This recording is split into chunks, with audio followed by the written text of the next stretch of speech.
Di dalam surga kami mengucap syukur. Terima kasih Engkau memberikan putramu Yesus menjadi Tuhan dan Allah kami. Kami bersyukur kepadamu. Engkau tidak membiarkan kami terombang-ambing dalam kehidupan ini. Biarlah Engkau terus meneguhkan dan menguatkan kami. Terima kasih, kami mengucap syukur. Beri kami hikmat dan pengertian untuk kami boleh mendapatkan pencerahan di dalam kami boleh mengerti akan firman-Mu. Buat kami tidak mengulangi segala kebodohan kami. Kami mau maju menuju terang-Mu yang ajaib. Terima kasih Bapa, terima kasih Tuhan Yesus. Terima kasih Roh Kudus yang senantiasa menyertai kami, menguatkan kami, menghibur kami, dan menunjukkan jalan-jalan kepada kami. Sungguh kami bersyukur kepadamu kalau kami boleh menaikkan pujian dan penyembahan. Engkau yang bertahta di atas alam semesta. Engkau juga yang bertahta di atas puji-pujian kami. Engkau yang melakukan segala kebaikan atas kami. Buat mata kami terbuka, buat telinga kami mendengar akan pimpinan-Mu. Kami mengucap syukur di dalam nama Tuhan Yesus. Amin. Shalom saudara. Saya akan share tentang Yesus Tuhan. Tadi saya lihat di Google, kalau saudara mau lihat tentang apa arti Tuhan, ternyata benar yang menjadi Tuhan itu cuma yang namanya Yesus ya. Nanti saya share ya. Nah, tanda-tanda ya, kalau tanda-tanda ketuhanan Yesus itu bagaimana ya? Kalau tanda itu artinya ciri-ciri atau bukti-bukti ya. Kalau kita sudah mengenal Tuhan, mengenal Yesus melalui firman-Nya, dan kalau kita menyelidiki gitu ya, mengamati satu persatu tanda-tanda atau bukti yang Tuhan berikan kepada kita itu benar-benar supaya kita senantiasa ingat dimanapun, kapanpun, saat apapun, musim apapun, kita tahu bahwa hanya satu Tuhan yang pantas dan layak untuk kita sembah, kita muliakan, kita percaya, itu Yesus ya. Nah, sebuah tanda itu adalah sebuah demonstrasi kasih Allah. Yesus Tuhan, Yesus Putra Allah yang menjadi manusia, itu ada tandanya. Kita udah tahu karena akan banyak ayat yang saya akan baca. Jadi sebuah meterai yang menandakan bahwa seseorang dibedakan atau diakui. Coba kalau kita pikir ya, Yesus itu adalah seseorang yang berbeda, seseorang yang diakui.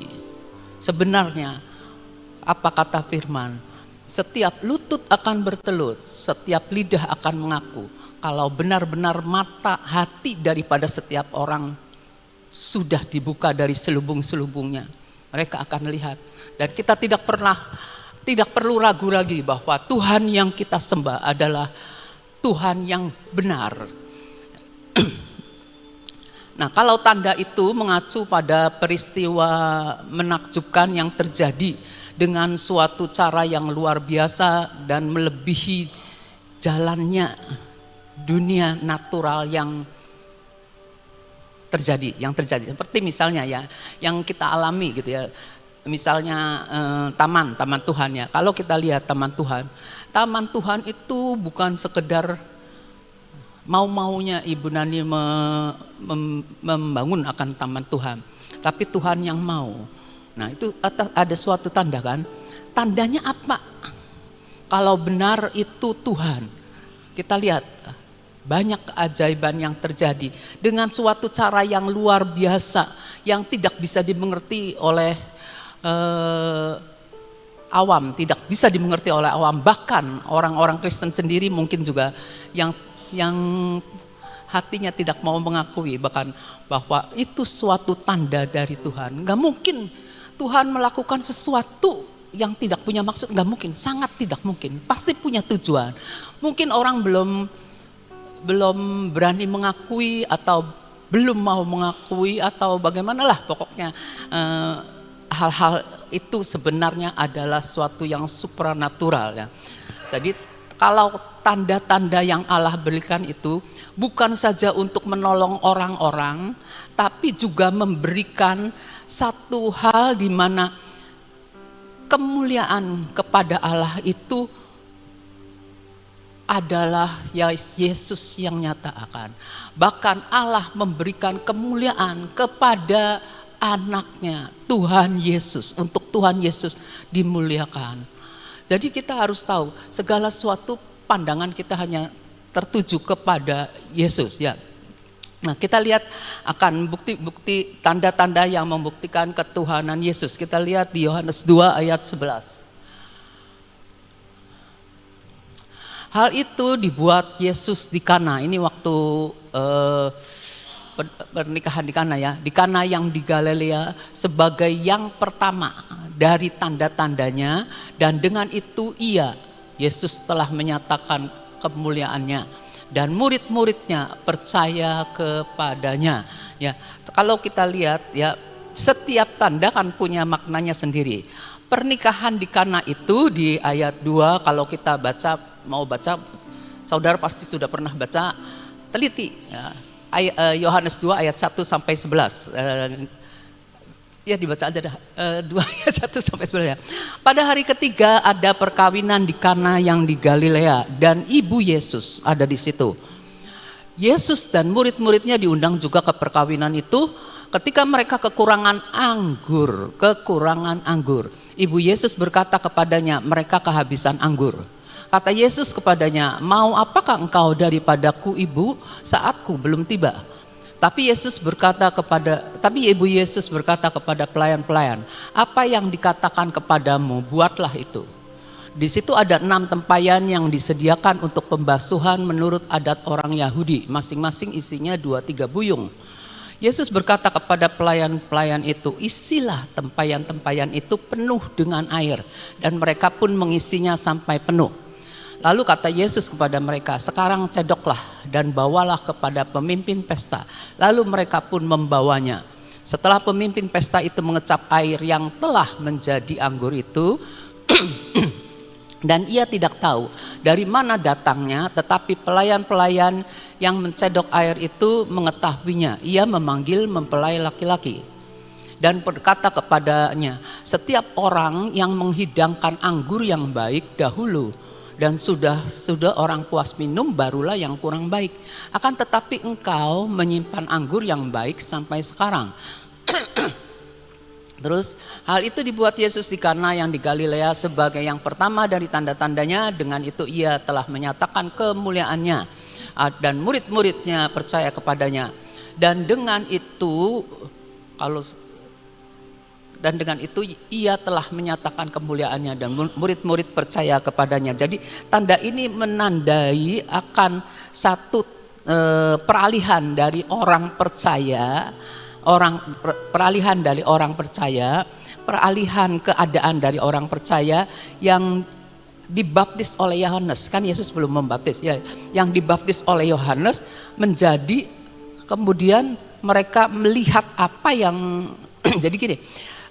Ini ada orang-orang yang dibaptis oleh Yohanes dan ada orang-orang yang cuma sekedar mengikuti Yesus. Lalu mereka memperhatikan ketika Yesus membuat mujizat pertama itu, mereka memperhatikan. Jadi mereka lihat, oh Yesus bisa membuat akan anggur yang isinya air itu ternyata bisa dibuat menjadi anggur yang lebih baik dari anggur yang pernah yang disajikan ya. Jadi ini merupakan satu peralihan keadaan ya. Jadi orang yang dibaptis oleh Yohanes itu melihat apa yang dibuat oleh Yesus, suatu mujizat pertama. Dan kita tahu peralihan itu dari anggur lama, anggur yang disajikan pertama itu anggur lama, ke anggur baru. Walaupun itu cuma air, tapi Tuhan buat lebih enak. Jadi kita tahu kita senantiasa harus meminta pada Yesus anggur yang baru, sesuatu yang baru yang Tuhan buat. Setiap hari itu ada hal-hal baru yang Tuhan buat dalam hidup kita. Kita lihat di Yohanes 4 ayat 46 sampai 54.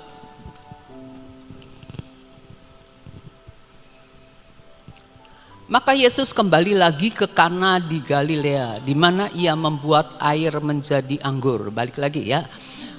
Dan di Kapernaum, nah ketika dia di Kapernaum, ada seorang pegawai istana, anaknya sedang sakit. Ketika ia mendengar bahwa Yesus telah datang dari Yudea ke Galilea, pergilah ia kepadanya lalu meminta, ini pegawainya ya, supaya ia datang dan menyembuhkan anaknya sebab anaknya itu hampir mati. Maka kata Yesus kepadanya, jika kamu tidak melihat tanda dan mujizat, kamu tidak percaya. Jadi kita nih jangan seperti orang yang sekedar pengen lihat tanda, lihat mujizat. Kita harus benar-benar percaya kepada sumbernya yang membuatnya. Jadi jangan sekedar kita lihat, oh ada minyak di taman Tuhan, ada minyak di taman Tuhan, luar biasa bagus. Kemudian percaya sama itunya aja. Enggak, kita mau percaya kepada si pembuatnya.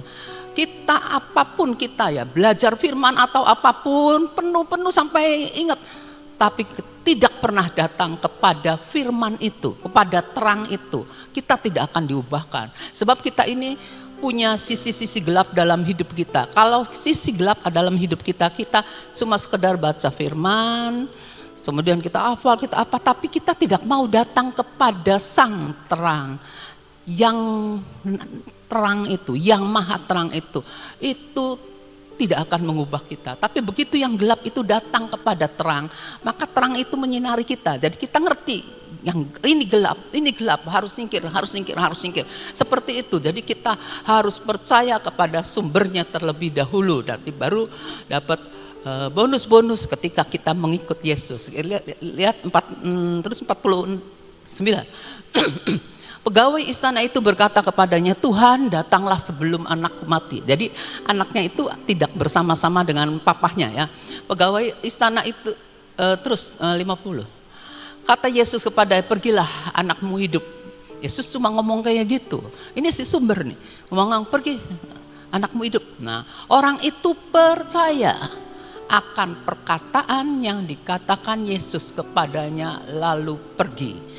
Nah terus ketika ia masih di tengah jalan nih belum ketemu sama anaknya, hamba-hambanya telah datang kepadanya dengan kabar bahwa anaknya hidup. Ia bertanya kepada mereka, pukul berapa anak itu mulai sembuh? Jawab mereka, kemarin siang pukul 1 demamnya hilang. Jadi ketika kita ada firman gini kan, dilepaskannya firmannya maka jadilah sembuh. Cuma firmannya Yesus itu dikatakan di sini, anaknya sakit di sana, anak pegawai itu ada di sana. Tapi ketika si bapak itu percaya apa yang dikatakan Yesus, sembuh. Itu yang diperbuat oleh Yesus luar biasa ya. Dia bisa, firman itu bisa melewati batas, jarak berapapun juga. Ketika firman itu diucapkan, kuasa daripada Tuhan itu menjamah ya. Kemarin siang pukul 1 demamnya sembuh, terus demamnya hilang. Maka teringatlah ayah itu berkata bahwa pada saat itulah Yesus berkata kepadanya, anakmu hidup. Lalu ia pun percaya, ia dan seluruh keluarganya. Dan itulah tanda kedua yang dibuat Yesus ketika ia pulang pulang dari Yudea ke Galilea ya. Kita tahu bahwa tanda yang Yesus berikan, bukti ketuhanan Yesus itu adalah bahwa kalau kamu mempercayai Tuhan, maka Yesus jadi kita ini yang percaya sama Tuhan, kita percaya dengan iman dan otoritas yang ada pada firman-Nya maka dari itu kita ini harus bersandar pada pekerjaannya Tuhan, firman-Nya Tuhan atas batas-batas yang bisa dilewati. Jadi misalnya ada orang di seberang lautan atau di luar negeri. Percaya ketika firman diberitakan, misalnya firmannya diberitakannya di pelosok. Di pelosok diberitakan tapi orang sana mendengar dan percaya, itu bisa terjadi mujizat. Anugerah Tuhan luar biasa. Jadi jangan percaya kepada yang lain. Jangan percaya kepada orang-orang yang ngomong lah Yesusnya cuma dulu, sekarang enggak. Jangan sedikit pun kita berpikir gitu. Jadi Yesus kuasanya tetap sama, dulu, sekarang, selamanya. Jarak pun tidak membatasi akan Yesus ya. Terus kita lihat Yohanes 5 ayat 1 sampai 5. Sudah itu ada hari raya orang Yahudi. Yesus berangkat ke Yerusalem. Di Yerusalem dekat pintu gerbang domba ada sebuah kolam yang dalam bahasa Ibrani disebut Bethesda. Ada 5 serambinya. Di serambi-serambi itu berbaring sejumlah besar orang sakit, orang buta, orang timpang, orang lumpuh yang menantikan goncangan air kolam itu. Sebab sewaktu-waktu turun malaikat Tuhan ke kolam itu dan menggoncangkan air itu. Barang siapa yang terdahulu masuk ke dalamnya, sudah goncangan air itu menjadi sembuh. Apapun juga penyakitnya. Di situ ada orang yang sudah 38 tahun lamanya sakit. Terus ketika Yesus melihat orang itu berbaring di situ dan karena ia tahu bahwa ia telah lama dalam keadaan itu. Jadi dia itu sudah terpaku sama keadaan itu. Jadi sudah biasalah saya begini. Jangan ya, kita tidak boleh terpaku dengan keadaan kita. Apapun juga, kalau kita percaya kepada Tuhan, Tuhan sanggup mengubahkan kita. Betapapun orang ngomong sama kita, sampai mati pun kamu tidak bakal gini. Jangan percaya, sebab yang ngomong itu bukan Tuhan. Yang ngomong itu manusia. Omongan manusia bisa berubah-ubah. Benar saudara. Kamu nanti sampai kapan begitu saja? Nanti sampai kapan begitu saja? Pokoknya enggak percaya. Justru ke dalam keadaan kita ditekan seperti itu, kita harus berkata, Tuhan, Engkau sanggup mengubah saya karena Engkau Tuhan, karena Engkaulah Yesua, Engkaulah penyelamat itu. Kita harus berani berkata, katakan kepada diri kita, seberapa orang menginjak kita, menghina kita, kita punya Tuhan yang luar biasa. Berkata seperti itu saudara. Angkat suara kita, omong sama Tuhan, Engkau Tuhan, aku percaya apapun keadaanku, Engkau sanggup mengubah aku. Seperti itu saudara. Jangan pernah terpuruk dengan keadaannya. Kita lihat lagi Yesus berkata, ia telah lama dalam keadaan itu. Berkatalah Yesus kepadanya, maukah engkau sembuh? Jawab orang sakit itu kepadanya, Tuhan, tidak ada orang yang menurunkan aku ke dalam kolam itu. Sudah dipatok nih, pikirannya nih sudah dipatok bahwa kalau mau turun saya harus minta tolong orang. Nah, saya termasuk orang yang kayak gitu, saudara. Saya butuh orang-orang di samping saya yang apapun orang-orang itu misalnya orang itu omongannya buat saya yang lagi terpuruk gitu ya, misalnya gitu ya, membuat saya tambah tertekan, tapi percaya Tuhan izinkan semuanya itu mendatangkan kebaikan ya. Jadi jangan terpatok sama keadaan kita gitu ya, kelemahan kita, kekurangan kita ya. Dan sementara aku menuju kolam itu, orang lain sudah turun mendahului aku. Terus kata Yesus kepadanya, bangunlah, angkatlah tilammu dan berjalanlah. Bulu yang terkulai tidak akan dipatahkannya, sumbu yang pudar tidak akan dipadamkannya. Itu Tuhan kita. Kata Yesus, terus 89. Dan pada saat itu juga, firman dilepaskan, sembuhlah orang itu, lalu ia mengangkat tilamnya dan berjalan. Tetapi hari itu hari Sabat. Terus karena itu orang-orang Yahudi berkata kepada orang yang baru sembuh itu, hari ini hari Sabat, tidak boleh engkau memikul tilammu. Akan tapi ia menjawab mereka, orang yang telah menyembuhkan aku, dia yang mengatakan kepadaku, angkatlah tilammu dan berjalanlah. Orang itu berpegang pada perkataan Yesus. Terus sampai 15 ya.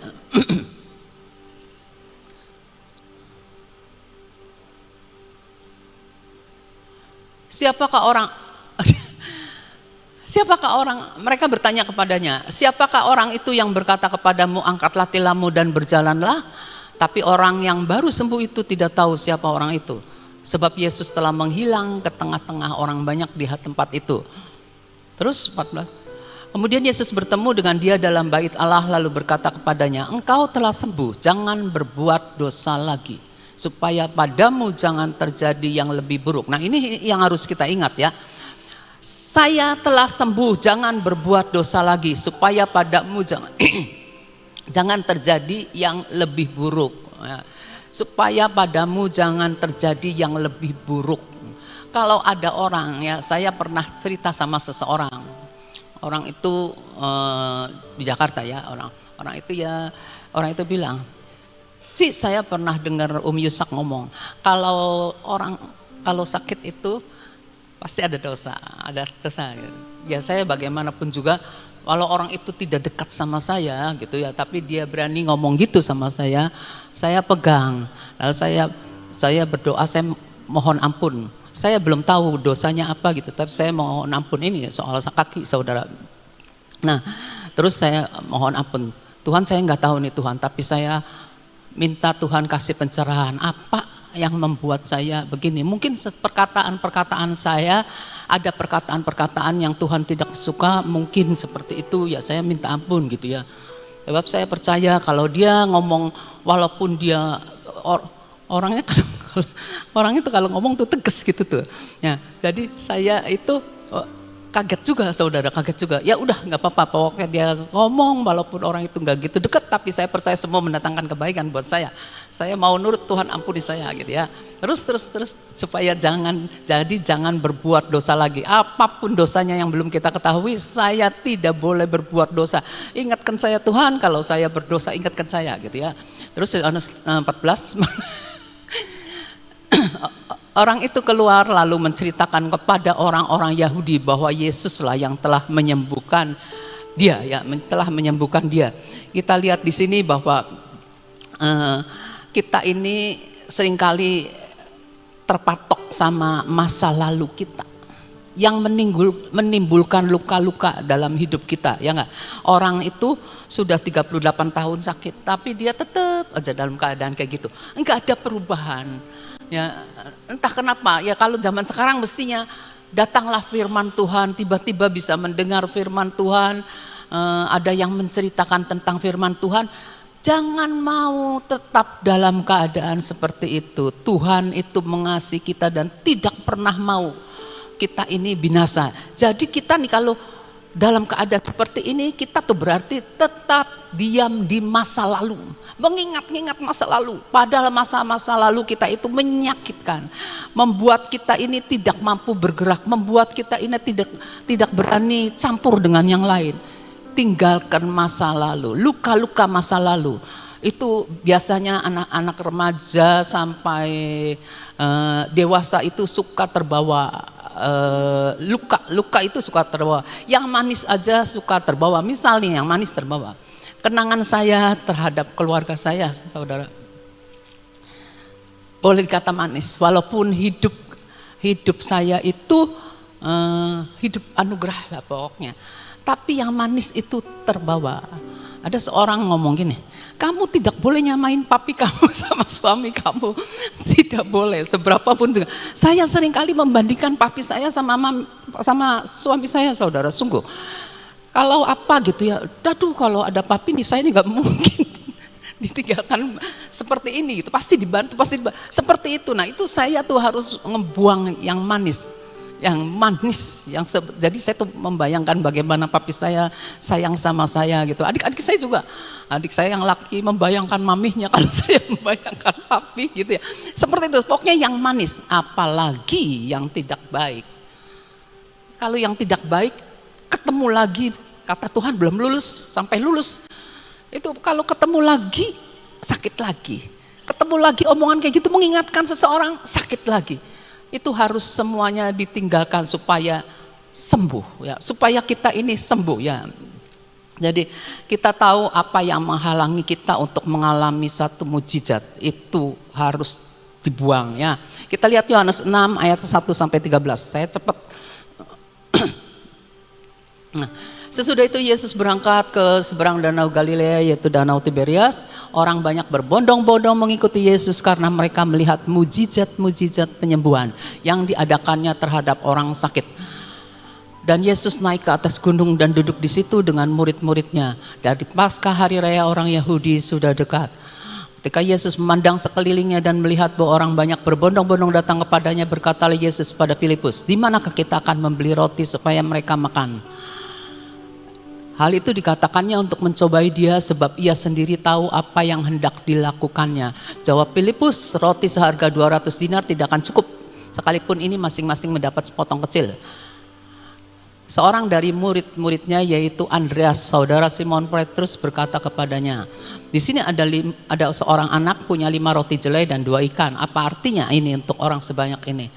Kata Yesus, suruhlah orang-orang itu duduk, adapun tempat itu banyak rumput. Maka duduklah orang-orang itu, kira-kira 5.000 laki-laki banyaknya. Lalu Yesus mengambil roti, mengucap syukur, membagi-bagikannya pada mereka dan duduk di situ. Demikian juga dibuatnya dengan ikan-ikan itu sebanyak yang mereka kedaki. Dan setelah mereka kenyang, ia berkata pada muridnya, kumpulkan potongan-potongan yang lebih supaya tidak ada yang terbuang. Maka mereka pun mengumpulkannya dan mengisi 12 bakul penuh dengan potongan-potongan dari kelima roti jelai yang lebih setelah orang makan. Ini sisanya, luar biasa.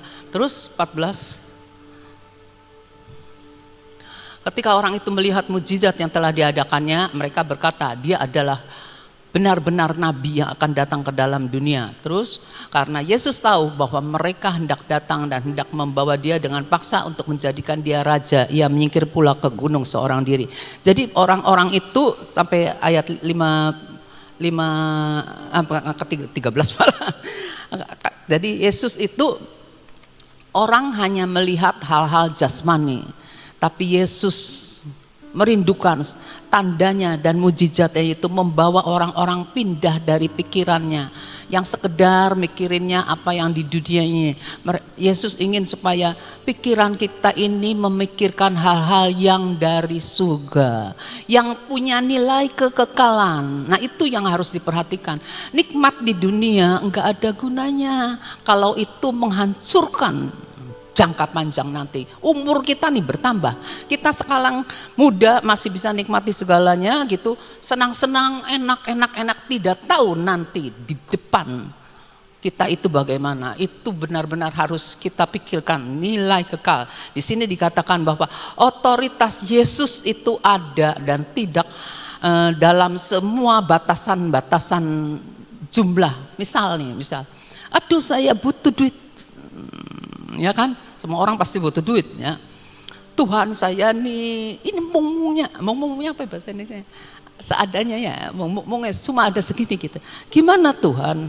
Saya tunggu firman-Mu. Engkau itu sanggup membuat 5 roti 2 ikan itu bisa sanggup Engkau buat bisa berlebih, malah berlebih Tuhan.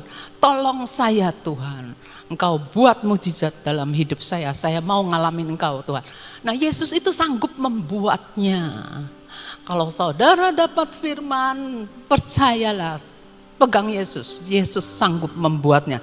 Tidak dikenali batasan-batasannya. Terus kita lihat bagaimana Yesus berjalan di atas air, Yohanes 6. Ayat 16-21. Dan ketika hari sudah mulai malam, murid-murid Yesus pergi ke danau lalu naik perahu dan menyeberang ke Kapernaum. Ketika hari sudah gelap, Yesus belum juga datang mendapatkan mereka. Sedang laut bergelora karena angin kencang. Sudah mereka mendayung kira-kira 3 mil, mereka melihat Yesus berjalan di atas air mendekati perahu itu. 19 belum selesai ya. Berjalan datang mendekati mereka, maka ketakutanlah mereka. Tapi ia berkata kepada mereka, aku ini, jangan takut. Mereka mau menaikkan dia ke dalam perahu dan seketika juga perahu itu sampai ke pantai yang mereka tujui. Seketika itu juga, itulah Yesus ya. Seketika itu juga. Jadi kita ada di perahu, kita udah takut, aduh ini bagaimana gitu ya. Perahu ini kehidupan kita. Banyak ombak, banyak hal-hal yang menakutkan dalam diri kita. Tapi ingat omongan Yesus, aku ini Yesus Tuhan. Jangan takut. Ingat itu saudara ya. Kita lihat lagi, hampir selesai, Yohanes 9 ayat 1-7. Waktu Yesus sedang lewat, ia melihat, jadi kita lihat ya yang tadi itu yang tentang aku ini jangan takut. Jadi Yesus itu sanggup meneduhkan badai, sanggup meneduhkan badai. Bahkan Yesus sanggup berjalan di atas air. Kalau Yesus ada di dalam kita, itu kita juga sanggup berjalan di atas air, tapi jangan coba-coba. Maksudnya nih, secara jasmani kalau nggak dapat firman, maksud saya berjalan di atas air tuh di atas gelombang-gelombang air. Kita bisa menari di atas gelombang air. Dalam segala kesusahan tetaplah bersukacita dan tersenyum. Menjalani itu dengan ucapan syukur walaupun hati ini nangis. Saudara bisa ya. Itu yang tadi yang saya lupa katakan, bahwa Yesus berjalan di atas air. Kita juga bisa berjalan di atas air yang mulai ada gelombangnya, mulai terasa takut, mulai terasa gelombang gede, barangkali ada banjir bandang gitu ya, tapi kita sedang berdoa supaya tidak ada banjir bandang. Ya sorry kan, lantur ya. Tadi Yohanes 9 ayat tentang orang buta ya. Nah, ia melihat seorang yang buta sejak lahirnya. Terus murid-murid bertanya kepada Rabi, siapa yang berbuat dosa, orang ini sendiri atau orang tuanya sehingga ia dilahirkan buta? Kita kan sering seperti itu kan. Kenapa ya orang itu tuh kayak gitu ya? Barangkali ya. Lalu kita membayang-bayang keluarganya gimana. Sering kali kita tuh seperti itu. Nah, lihat apa kata Tuhannya. Terus 3, jawab Yesus, bukan dia dan bukan juga orang tuanya, tetapi karena pekerjaan-pekerjaan Allah harus dinyatakan di dalam dia. Jadi harus dinyatakan di dalam dia. Kalau kita, ya udahlah itu loh nanti kelewat lah. Ya jadi harus dinyatakan di dalam dia. Ya jadi Yesus bilang sesuatu bisa berubah. Sesuatu yang apapun tidak mungkin, itu Yesus bilang ada kemuliaan Tuhan yang harus dinyatakan. Tinggal iman kita dan roh Tuhan yang bekerja. Apakah memang sudah waktunya atau belum gitu ya. Terus ayat 4. Kita harus mengerjakan pekerjaan Dia yang mengutus. Jadi pekerjaan Bapa mengutus Yesus. Jadi diberi tanda-tanda. Ini loh utusanku. Utusan Bapa, utusan Allah, Yesus. Dan kita, kalau kita diutus untuk pergi menginjil, kita tahu kalau benar kita diutus, kita bisa melakukan seperti yang kata Yesus ya. Kita harus mengerjakan pekerjaan Dia yang mengutus aku selama masih siang. Ini masih siang. Akan datang malam di mana tidak ada seorang pun yang dapat bekerja. Selama aku dalam dunia, akulah terang dunia. Jadi Yesus itu terang, saudara. Ketika saudara lagi dirundung kegelapan, selalu panggil Yesus. Yeswa. Itu suatu kehidupan, suatu terang. Jadi yang kita serukan terang. Jadi kegelapan pun menyingkir karena ada terang. Ya, ingat nama Yesus, nama yang menyelamatkan. Terus setelah ia mengatakan semuanya itu, ia meludah ke tanah dan mengaduk ludahnya itu dengan tanah, lalu mengoleskannya pada mata orang buta tadi. Dan berkata kepadanya, pergilah, basuhlah dirimu dalam kolam Siloam. Siloam artinya yang diutus. Maka pergilah orang itu, ia membasuh dirinya lalu kembali dengan matanya sudah melek. Jadi ada satu kebutaan rohani ya, tentang kebutaan rohani ya. Ada satu yang namanya mentalitas orang buta, minta dikasihani. Ya, minta dikasihani. Tapi kita tahu ada juga mentalitas orang Farisi. Orang Farisi itu enggak bisa kamu melakukan itu, ini hari Sabat. Orang Farisi kan suka gitu. Tapi mentalitas orang buta, saya pengen sembuh, apapun yang disuruh sama orang itu saya mau. Walaupun Yesus ludahnya dimasukkan ke mulutnya. Nah itu jangan saudara coba-coba seperti itu. Itu kalau kita percaya, kita bayangkan umpama kita nih buta, kita percaya itu Yesus sedang meludah ditempelin di mulut kita. Kita harus tahu ya, kita percaya maka yang buta pun melek, yang bisu pun bisa berkata-kata. Ingat, lidah itu perkataan. Yesus lidahnya, firmannya tempelin ke orang buta. Dia bisa hal itu bisa terjadi ya. Jadi Tuhan Yesus itu punya otoritas atas kemalangan manusia, atas penderitaan manusia ya. Terus yang terakhir Yohanes 11 ayat 1-45. Saya nggak baca semua, tapi saudara, cuma saya mau katakan Yesus adalah kebangkitan dan hidup. Yesus punya kuasa atas kematian.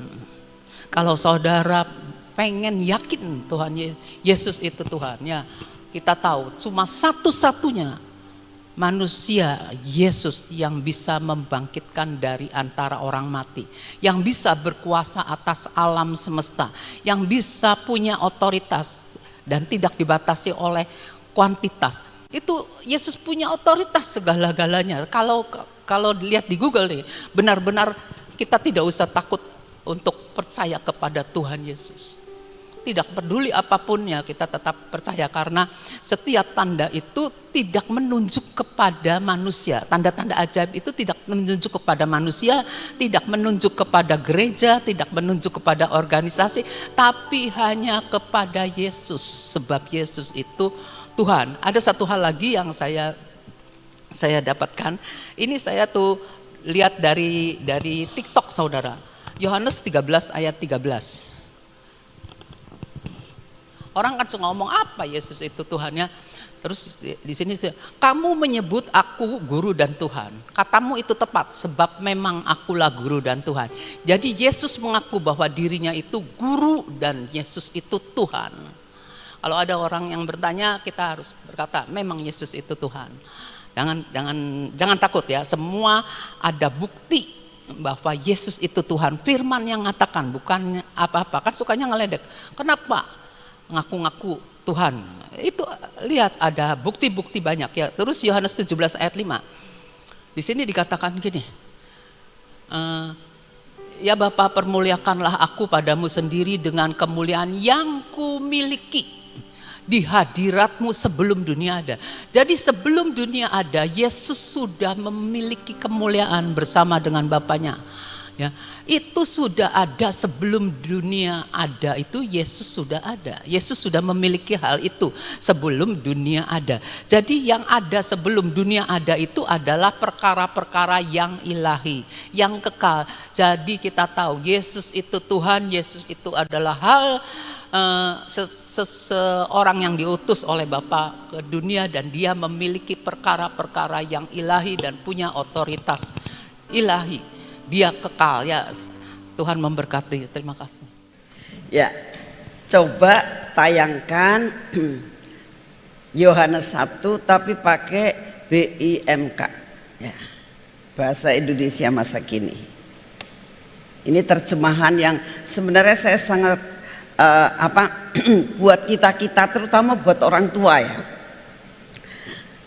Kalau baca Alkitab pakai bahasa Indonesia masa kini itu lebih sederhana dan lebih bisa dicerna ya. Kalau orang yang pinter sih ya bisa pakai The Message dan macam-macam. Tapi kalau kita yang sudah usianya kira-kira 60-70 tahun pengen baca, kadang-kadang Alkitab itu agak sulit. Tapi kalau kita baca dengan bahasa Indonesia masa kini itu kayaknya lebih bahasa Indonesia lebih ngeh gitu loh, lebih oh ini begini. Nah, tadi apa yang diterangkan Yesus itu Tuhan, ya kan tadi diterangkan begitu kan? Saya cuma mau menerangkan ini. Itu kita kalau bisa baca dalam Yohanes 1 ayat 1 dikatakan nih, pada mulanya. Nah, tadi kan dikatakan Yesus itu sebelum apa-apa dia punya kemuliaan. Sebelum dunia dijadikan. Ya, tadi kan Ibu Abigail mengatakan sebelum dunia dijadikan itu Yesus itu punya kemuliaan di hadapan Bapa. Kenapa bisa gitu? Ini jawabannya. Pada mulanya. Jadi sebelum semuanya kejadian ya, itu sebelum dunia dijadikan. Nah, tadi yang diceritakan sama Ibu Abigail. Dikatakan sabda sudah ada. Kalau dalam terjemahan dari Yohanes kata firman itu sudah ada. Jadi sabda itu firman. Sebenarnya yang namanya firman tuh seperti saya nih ya, perkataan yang keluar dari mulut itu sabda. Misalnya pada saat dunia mau dijadikan, bersabdalah Allah, jadilah terang. Keluar perkataan, firman itu sabda. Nah, sabda itulah yang dijadikan manusia yang dinamakan Yesus. Ya. Nah, dikatakan jadi sabda itu firman. Firman yang jadi manusia itu Yesus. Ya. Firman atau sabda itu bersama dengan Allah dan sabda itu sama dengan Allah. Kenapa? Karena perkataan dari Bapa, ya, perkataan dari Bapa itu kan bersama-sama. Nah, saya mau kasih contoh. Perkataan saya itu kan sama dengan saya, betul nggak? Nah, kalau kamu mendengar YouTube, ya, begitu kamu mendengar, kamu tahu, suara Ibu Nani itu, ngerti nggak? Nah, suaranya Ibu Nani ada di dalam Ibu Nani, betul nggak? Tidak ada di dalam yang lain. Memang zaman sekarang sudah ada AI, kadang-kadang ada suaranya orang, tapi robot. Nah, itu memang zaman sekarang begitu amat luar biasa. Tapi yang hari ini kita bicara adalah sabda, firman itu bersama dengan Allah. Seperti perkataan Ibu Nani itu bersama-sama dengan Ibu Nani. Saya yakin dengan saya terangkan ini kalian lebih ngeh lagi siapa Yesus itu. Ya, siapa Yesus itu? Yesus adalah sabda. Sabda itu perkataan yang keluar dari Bapa. Dikatakan sabda ada bersama dengan Allah. Perkataan saya bersama dengan saya. Betul? Kalau saya pergi, ya perkataannya juga ikut pergi karena dia ada bersama dengan saya. Firman, sabda yang menjadi manusia, yaitu Tuhan Yesus, itu sudah ada sebelum dunia dijadikan. Firman atau sabda itu bersama dengan Allah, dan sabda atau Bapa, dan sabda itu sama dengan Allah, yaitu perkataan Ibu Nani ya sama dengan Ibu Naninya, betul nggak? Nah, saya terangkan ini supaya saudara lebih jelas lagi yang tadi diterangkan oleh Ibu Abigail, bahwa betapa luar biasanya Tuhan yang kita sebut sebagai Yesus. Sudah tadi sudah diceritakan bagaimana cara begitu sabda itu keluar, ya, dilakukan. Jadi kamu ambil air, penuhi tempayan-tempayan itu, ya kan? Itu apa? Sabda. Itu apa? Sabda yang keluar dari Yesus. Yesus sendiri sabda. Dilakukan. Jadi apa yang diperkatakan itu jadi. Karena apa? Dia firman, dia sabda yang jadi manusia. Pada saat Tuhan Yesus mengatakan, Lazarus, keluar engkau dari dalam gua kubur itu. Dia keluar, sabda. Ya, sabda itu bersama dengan Allah. Lalu Allah menjadikan sabda itu, apa yang dikatakan firman itu jadi manusia. Dan yang kita kenal di dalam nama Yesus. Jadi jangan sekali-kali kita tidak percaya kepada Yesus. Karena Yesus itu sabda Allah, firman yang jadi manusia. Saya percaya dengan apa yang saya terangkan ini memberikan lebih lagi apa yang sudah diterangkan oleh Ibu Abigail. Tuhan memberkati. Yuk kita berdoa. Terima kasih ya Tuhan, untuk segala sesuatu yang Kau terus memberikan pengertian-pengertian kepada kami, bahwa kami tidak salah Tuhan menerima Engkau sebagai Tuhan dan Juru Selamat. Karena Engkau adalah sabda Allah.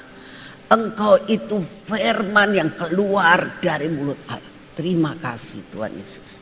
Terima kasih buat semuanya, sehingga kami tahu dengan apa yang sudah diterangkan tadi, betul betapa Engkau sanggup untuk membuat roti yang sedikit menjadi banyak, bahkan berlebih.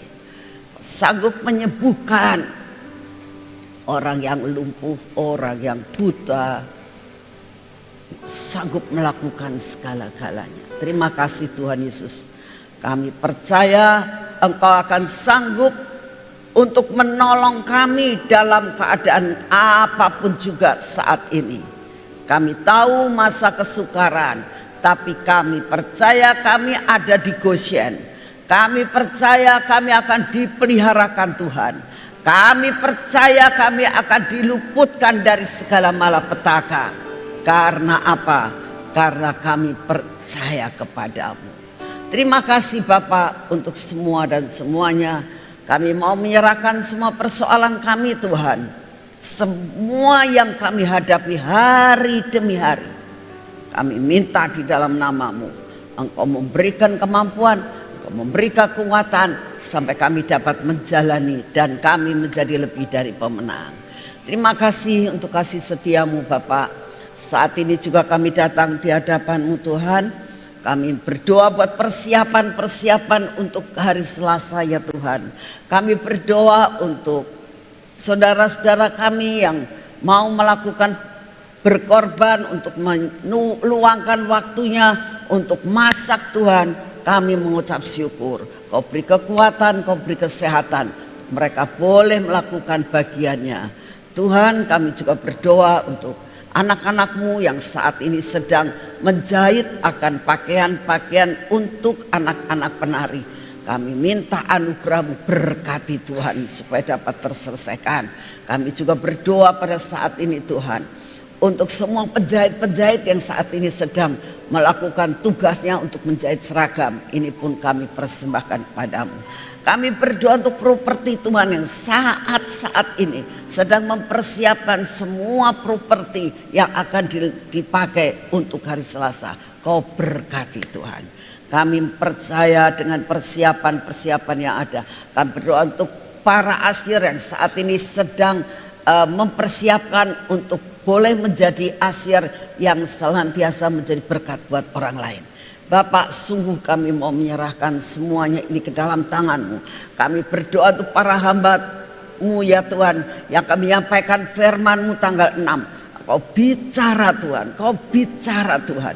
Sampai acaramu tanggal 6. Ini adalah acara yang berasal daripada-Mu, bukan rekayasa daripada manusia. Tolong Tuhan, setiap firman yang akan disampaikan adalah sesuatu hal yang luar biasa. Kami berdoa saat ini, setiap anak-anak-Mu Tuhan yang akan bertugas, baik sebagai singer, song leader, maupun pemain musik, multimedia, Tuhan minta tolong. Karena yang datang nanti multimedia dari kota-kota yang lain Tuhan. Mohon anugerah-Mu, mohon kerjasama yang luar biasa. Mohon aliran listrik di tempat ini dapat berjalan dengan baik. Semua air yang disediakan semuanya cukup. Tuhan, kami menyerahkan acara tanggal 6 ini ke dalam tangan-Mu. Ini acaramu Tuhan, ini acaramu. Engkau yang mau ini dilakukan. Oleh karena itu kami percaya Engkaulah yang akan bertindak dan melakukan segala perkara.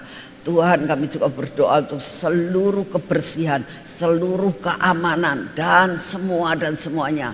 Bagian parkir, Tuhan tolong, Engkau yang akan terus beracara. Tuhan, untuk acara anak-anak, untuk acara daripada pemuda. Tolong Tuhan, Engkau yang akan terus beracara dan mengatur dalam segala perkara. Kami juga berdoa untuk jemaat-Mu yang datang dari luar kota. Banyak bus-bus yang akan datang. Mereka mau datang bukan mau mendapatkan sesuatu karena ulang tahun hamba-Mu. Tuhan, tidak Tuhan. Hamba-Mu minta mereka datang karena mereka tahu ada pesan khusus buat mereka terima. Buat mereka mencari Engkau. Buat mereka Tuhan mendengar akan pesan. Terima kasih untuk semuanya. Kami sungguh menyerahkan acara tanggal 6 ini ke dalam tangan-Mu. Terima kasih Bapak, terima kasih Tuhan Yesus. Kami juga datang di hadapan saat ini untuk pelayanan Uganda Tuhan. Kami minta di dalam nama-Mu, Engkau mulai membajak akan tanah-tanah hati di setiap jiwa yang ada di Uganda. Sehingga pada saat kami datang, kami menjadi berkat buat mereka. Terjadi pembalikan keadaan. Sesudah kami meninggalkan akan Uganda, Engkau mulai bekerja Tuhan.